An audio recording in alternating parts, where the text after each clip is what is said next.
Sunday school program continues. Today we are in Genesis chapter 42 and it's about Joseph and his brothers. Now there is famine in the land of Egypt and all the Canaan land. And Joseph and his brothers heard that there is food in Egypt. So their dad told them to go to Egypt to go buy food for them. So they left. 10 of them left to go to Egypt. Only Benjamin left home, who was the last born and from the same mother as Joseph, left home to look after their dad whilst they go for food. And when they arrived, Joseph, now dressed like an Egyptian because he was a governor or prime minister in second in command next to the king, he was in charge of the food sales. So he spotted his brothers and he recognized them, but they didn't recognize him because he used an interpreter to communicate to them. He was speaking the Egyptian language whilst they were Hebrew, and somebody was interpreting between them. So when they arrived, they started communicating. So Joseph interrogated them because he thought of what he went through in their hands. And he said in his mind, I am going to do something to them to know if they are really changed men or what. So let's read in verse 6 of Genesis 42. Now Joseph was the governor of the land, the person who sold grain to all its people. So when Joseph's brothers arrived, they bowed down to him with their faces to the ground. You remember that was the first dream he dreamt. His sheaf standing up while his brothers and the whole family, their own sheaves coming to bow down to him. Those were one of his dreams. They grew jealous of him. But this is what is happening now. In verse 8, although Joseph recognized his brothers, they did not recognize him. Then he remembered his dreams about them and said to them, you are spies. You have come to see where our land is unprotected. So this was the first allegation he made against them, just trying to psych them to know how they can react. In verse 11, no, we are all the sons of one man. Your servants are honest men, not spies. Listen to them. They are referring to them as honest men. Honest men that can sell their own brother. They even plan to spill his blood. It was only by the grace of God they didn't do away with him. No, he said to them, you have come to see where our land is unprotected. But they replied, your servants were 12 brothers, the sons of one man, who live in the land of Canaan. The youngest is now with our father, and the one is no more. That it was Joseph himself they are referring to, that he is no more. They are telling the story of their family now to Joseph, who know them very well. In verse 14, Joseph said to them, it is just as I told you, you are spies. And this is how you will be tested. As surely as Pharaoh lives, you will not leave this place unless your youngest brother comes here. Send one of your number to get your brother, and the rest of you will be kept in prison. So that was what he did to them. He sent one amongst them to go back and bring the youngest, Benjamin, and kept the rest, the 9 of them, in prison. But they were there for 3 days, and the person didn't return. Let's read further to see what happened. In verse 17, he put them all in a custody for 3 days. On the 3rd day, Joseph said to them, do this and you will live, for I fear God.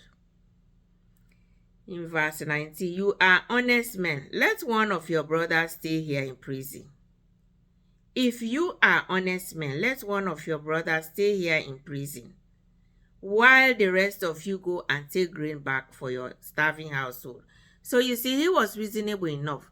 He has kept them for 3 days, and the person whom they sent has not come back. and he knew their family will be starving. So he said, okay, I am going to release you all. Just one person will remain here in custody. You go, take food for your starving household, and make sure you bring your youngest brother. I want to know if really you guys are honest men as you are claiming to be. So now, in verse 21, they said to one another, surely we are being punished because of our brother.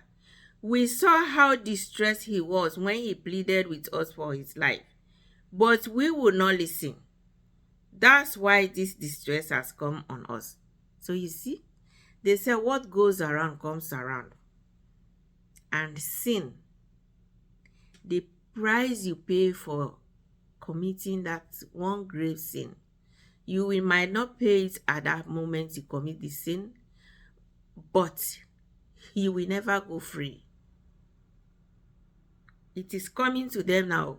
They are arguing to themselves now. You see what we have caused for ourselves? Our brother's blood is bringing this distress on us. Because we saw the distress in his eyes when he was pleading to us for his life. But we never listened.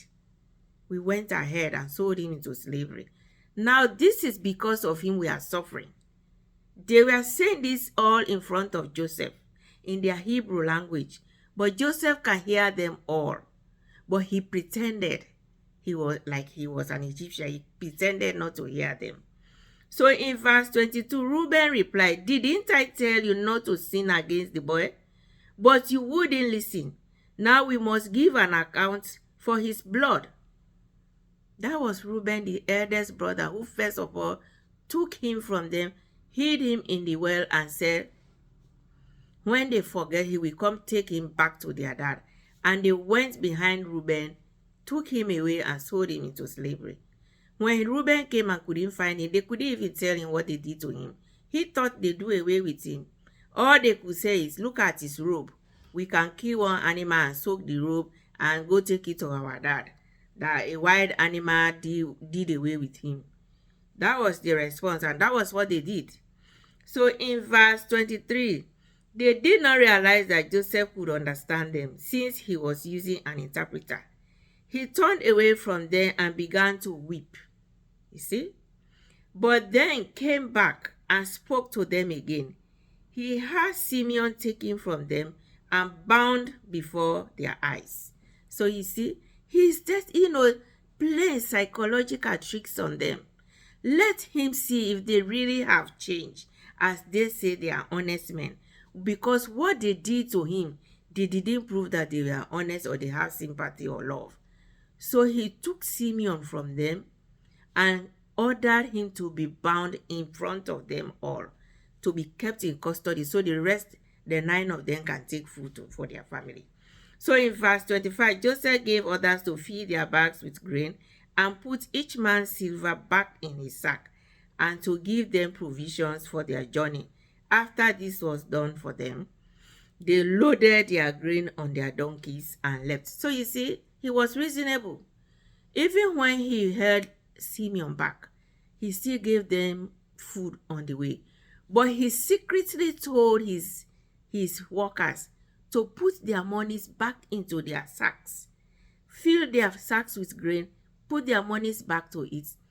And they left without noticing until they arrived at a place they spent the night, because it was a faraway journey. When one of them opened the sack of their grain to take food for their donkey, he found his own money there. And he screamed and said, oh, look at what I found. So you see in verse 28, my silver has been returned, he said to his brothers. Here it is in my sack.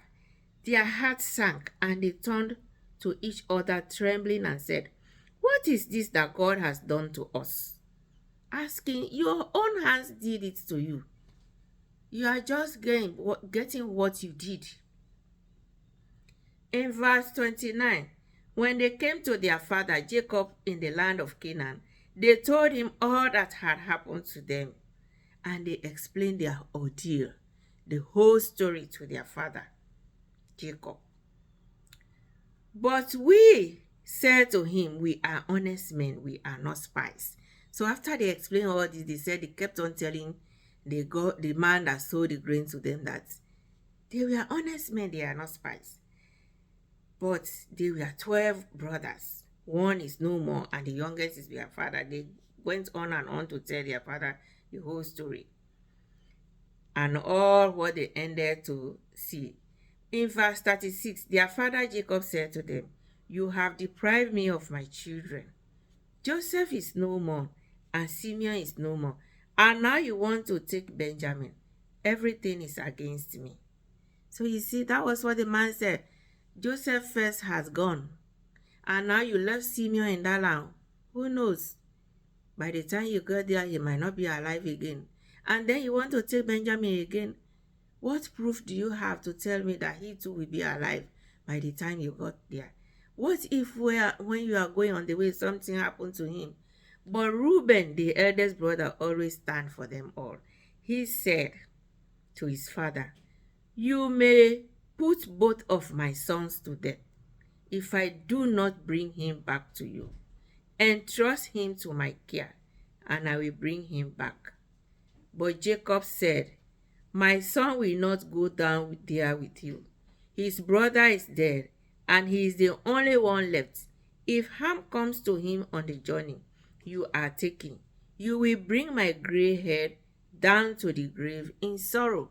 So that was the last word their father told them, and that was the end of chapter 42. But what we are seeing now is when they say karma is real. Whatever you do to somebody. But Joseph is not doing all this to revenge. He's just trying to prove, to know if they are changed men as they are professing to be. Because he accused them gravely that they are spies. And that was a serious accusation. Because if the authorities get to know that, they will all be gone. So he brought that accusation against them to really see how they can defend themselves. And they kept on explaining, telling them the whole life story. They only said their one brother is no more, but they didn't explain what happened to him, what they did to him. And they didn't know this was the very brother that they were talking to. Time has gone. Things have changed. Joseph is now an Egyptian.